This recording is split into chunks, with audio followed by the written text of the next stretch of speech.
சரிங்க. இந்த 16 சீர் ஆசிரிய விருத்தத்தை முடித்துக் கொண்டு கொஞ்சம் இடைவெளி எடுத்துக் கொள்ளலாம்.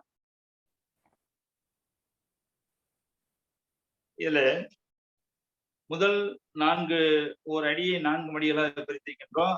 அந்த முதல் மடியிலே வருகின்ற என்ன எழுத்தோ அந்த எழுத்துடைய மோனை 4 மடிகளுக்கும் வருதல் வேண்டும். ஒவ்வொரு மடியிலும் 4 சீர்கள் தான். எளிமையான கணக்கு. ஆக அவ்வாறு வந்திருக்கின்றனவா என்று பார்த்துக் கொள்ள வேண்டும். இதுல வாய்ப்பாடு சொல்லப்படாதனால முதலிலே காய்ச்சீர் 2ம் 3 காய்ச்சீரும் இறுதியிலே ஒரு மாச்சீர். அந்த மாச்சீர் என்பது புள்ளிமாவா இருக்கலாம், தேமாவாக இருக்கலாம். அவ்வளவுதான். 3 காய்ச்சீர், ஒரு மாச்சீர். அதே போல 4 மடிகள், அதே வாய்ப்பாடு தான். இதுதான் வாய்ப்பாடு. இது நாம அமைத்துக் கொள்ளலாம். நீங்கள் இதை காய்ச்சீருக்கு காய்ச்சீர் இல்லாமல் மாச்சீரிலேயே பாட வேண்டுமானாலும் பாடலாம், விளைச்சீரிலேயே பாடலாம், கருவிலம் பாடலாம், பூவிலம் பாடலாம். இதற்கு ஒரு வரையறை நாம் செய்யப்படவில்லை. நீங்கள் எந்த சீர்களிலே வேண்டுமானாலும் அமைத்துக் கொள்ளலாம். ஆனால் ஓசை நயம் கருதி நாம் காய்ச்சீர்களையும் மாய்ச்சீர்களையும் அமைத்தால் சிறப்பாக இருக்கும். எனவே நாம் அவ்வாறு அமைத்து இங்கே பாடியிருக்கின்றோம். அந்த முதல் அடியை பாருங்கள். வள்ளுவரோ திருக்குறளில் வழங்காததில்லை, வாழ்க்கைக்கு பொருந்துவதை விளக்கியதும் இல்லை, வண்டமிழில் சொன்னாலும் தமிழ் வாழ்த்தோ இல்லை, வையத்து பொதுமதினை கருதியதால் இல்லை. இது ஒரு அடி. இந்த ஒரு அடியிலே 16 சீர்கள் இருக்கின்றன. அதாவது வள்ளுவரோ திருக்குறளில் வழங்காத பொருளை இல்லை, இல்லாததில்லை, இணையத்தை முப்பாடுக்கு நிலைத்தே. அது போல வண்டமிழில் சொன்னாலும் தமிழ் வாழ்த்தோ இல்லை. தமிழ் மொழியில தான் பாடி இருக்கின்றார். ஆனா தமிழ் வாழ்த்து எங்கேயும் அவர் தமிழ் வாழ்த்தையும் சொல்லவில்லை. தமிழ் என்ற அந்த மொழியினுடைய குறியீடும் வள்ளுவர் சொல்லவில்லை. அதற்கு என்ன காரணம் என்றால், வையத்து பொதுமைதனை கருதியதால் இல்லை. இந்த உலகத்திலே உள்ள மக்கள் இனத்துக்காக சொல்லப்பட்ட நூல் என்பதனாலே இந்த மொழிக்குரியது என்பதை அடையாளம் காட்டாமல் தமிழ் என்பதை குறிக்கப்படாமல் விட்டுவிட்டார் என்பதனால அது பொதுமதியனை கருதியதால் இல்லை. அந்த தமிழ் என்பது அதில் இல்லை என்று அந்த பொருள் கூட கூறியிருக்கின்றோம். 2வது அடி, கொள்ளுவதை குறைவின்றி தேன்குடமாய் தந்து குற்றமதை விட்டொழித்து நல்வழியில் செல்ல குளிர்மணத்தில் பண்புடைமை தளித்திடவே வைத்தார், போலோச்ச அன்புடைமை அருளுடைமை விதைத்தார். இங்கே விதைத்தார் என்பது புளிமாவளை வருகிறது. அந்த இறுதி சீர்கள் எல்லாம் மாச்சீர்களாக வந்தன. இல்லை இல்லை இல்லை, 4 இல்லை. 2ஆம் அடியிலே தந்து செல்ல வைத்தார் 3 தேமா, கடைசி விதைத்தார் என்பது புளிமா. அப்படி வரலாம், அதனால தவறில்லை. அடுத்தது 3ஆம் அடி, கல்லுதலை கடிந்தொதுக்கி கல்வி புகழ் போற்றி காதலுக்கும் பெருமை தந்து கனிச்சாராய் படைத்தார். படைத்தார் புளிமா, மேலே போற்றி என்பது தேமா. கண்ணிமையில் உளவியலை உயிர்ப்புடனே உணர்த்தி கயமைதனை சுட்டெரித்து கடமை நலம் ஒழிந்தார். இது 3ஆம் அடி. அடுத்த 4ஆம் அடி, தெள்ளுதமிழ் உள்ளளவும் திருக்குறளும் வாழும், திருக்குறளும் உள்ளவரை தீந்தமிழும் வளரும், திசையட்டும் நடைபோட்டே இசை கொண்ட குரலை செந்தமிழ தெளிவாக கற்று உயர்தல் கடமை. ஆக இவ்வாறு திருக்குறளுடைய பெருமை இந்த பாடலில் எழுதப்பட்டது. இது ஒரு அடிக்கு 16 சீர்களை பெற்று ஓர் எதுகை கொண்ட 4 அடிகள் அளவுத்து வந்தமையால் இது 16 சீர் ஆசிரிய விருத்தமாகும். ஒவ்வொரு அடியும் 4 மடிகளை பெற்றும் ஒவ்வொரு மடியும் 4 சீர்களை பெற்றும் அந்த மடிகள் மடிமோனை பெற்றும் வந்துள்ளன, மடிமோனைகளை பெற்றும் வந்துள்ளன என்பதையும் நீங்கள் கவனித்தல் வேண்டும். ஆக ஆசிரிய விருத்தம் இந்த வாய்ப்பாட்டோடு, அதாவது இந்த 16 சீர் ஆசிரிய விருத்தம் என்பதோடு நிறைவுறுகிறது என்பதை நான் தெரிவித்துக் கொள்கின்றேன். இப்பொழுது ஆசிரிய விருத்தம் தொடர்பான ஐயப்பாடுகள் இருந்தால் நீங்கள் சொல்லிவிடுகின்றேன் ஐயா. நாம 16 சீர் பார்த்தோம். இத்தனை எல்லாம் எழுதுவார்களா என்பது எண்ணி பார்ப்பதற்கு கொஞ்சம் கடினமாக தான் இருக்கின்றது.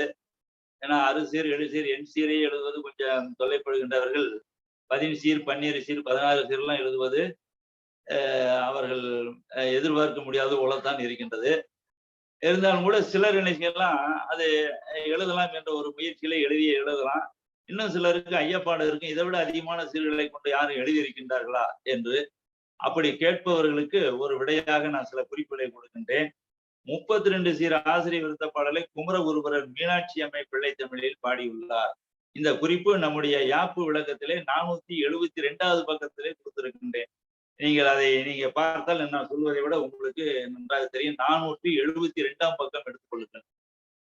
பிற்பகுதியிலே 472ஆம் பக்கத்திலே எந்தெந்த எத்தனை சீர்களில் எழுதியிருக்கின்றார் என்ற குறிப்பு கொடுத்திருக்கின்றேன். 32 சீர் ஆசிரிய விருத்த பாடலை குமரகுருபரர் மீனாட்சி அம்மை பிள்ளை தமிழில் பாடியுள்ளார். 48 சீர் ஆசிரிய விருத்த பாடலை பிள்ளை பெருமாள் ஐயங்கார் திருவரங்க களமகத்தில் பாடியுள்ளார். 98 சீர் ஆசிரிய விருத்த பாடலை அருணகிரிநாதர் மருவகடல் என தொடங்கும் திருப்புகழில் பாடியுள்ளார். 192 சீர் ஆசிரிய விருத்த பாடலை வள்ளலார் பரசிவம் சின்மயம் பூரணம் என தொடங்கும் திருவடி புகழ்ச்சியில் பாடியுள்ளார். 192 ஒரு அடிக்கு 192 சீர்ங்க. அது நம்ம அந்த அந்த ஆசிரிய விருத்தத்தினுடைய வடிவத்தை அதுல நம்ம பார்க்க முடியாது. அது போய்கொண்டே இருக்கும். ஒரு அடிக்கு 192 பார்த்துக் கொள்ளுங்க. ஆக நாம் அப்படியெல்லாம் எழுத வேண்டும் என்பதில்லை. எளிமையாக 6 சீர் 7 சீர் 8 சீர் இந்த 3லே எழுதினாலே போதுமானது. இருந்தாலும் அவற்றையெல்லாம் தெரிந்து கொண்டு இன்னும் ஆர்வம் அதிகம் உள்ளவர்கள் 16 சீர் வரைக்கும் எடுத்துக் கொள்ளலாம், தவறில்லை. எழுதுவாங்க. நீங்க 472வது பக்கத்துல சுட்டி காட்டி இருக்கிறபடி 192 சீர்லாம் வைத்து எழுதியிருக்காங்கன்னா இது இவங்களுக்கு ஒரு ஊக்கம் தர மாதிரிதான் மருந்தா இருக்குது இந்த செய்தி. அது வள்ளலார் அவரு ஆற்றல் பெற்றவர் தானே வள்ளலார். அவரால் அவ்வளவு மனதுல ஒரு அடிங்கிறது எப்படி அது வரைக்கும் நினைவிலே வைத்துக் கொள்ளுகின்ற ஒரு ஆற்றல் இருக்குங்க அவருக்கு. இப்ப நாம எல்லாம் எத்தனை அடிகளை, அதாவது ஒரு அடியில எத்தனை சீர்களை வைத்துக் கொள்ளலாம் என்பது நம்முடைய அந்த ஏற்பு திறன் கொள்ளுந்திறன் எவ்வளவு நாமே பார்த்து கொள்ளலாம். அப்படியே பார்த்தோம்னா மனத்துல அப்படியே வரணும். காய் காய் காய் காய் காய் காய் எத்தனை 4 காய், அடுத்தது 4 காய், அடுத்தது 2 காய் 2 மாச்சீர் அப்படியும் எழுதலாம். இதுல பல வகை இந்த 12 சீரும் 16 சீர்ல நாம வாய்ப்பாடு அமைத்துக் கொண்டு ஒரு அடியை அமைத்து விட்டோம்னா அது போல அடுத்த அடி தானாகவே வந்துருக்கு. ஆனா அந்த ஒரு அடியிலே எத்தனை சீர் என்பது நினைவுக்கு கொண்டு வர வேண்டும். அது பெரிய ஆற்றல். 32 சீர்ல எழுதுவதெல்லாம் ரொம்ப கடினம். நானே என்ன அதுல 32 எல்லாம் எழுதவில்லைங்க. நம்ம எழுதுனது இது வரைக்கும் தான். அது தேவையும் இல்லைன்னு நான் விட்டு விட்டோம். வேற ஒன்றும் இல்லை. அதை எழுதினாலும் படிப்பவர் யாரும் இல்லை.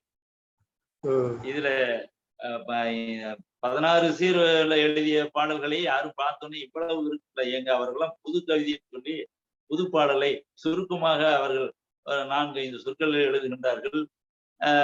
நீ எப்படியெல்லாம் இத்தனை சீர்கள் போட்டு எழுதுகின்றீர்கள் சொல்லுவார்கள். அதற்காக நாம் சோர்ந்து விடக்கூடாது. இதுவும் ஒரு கலைங்க.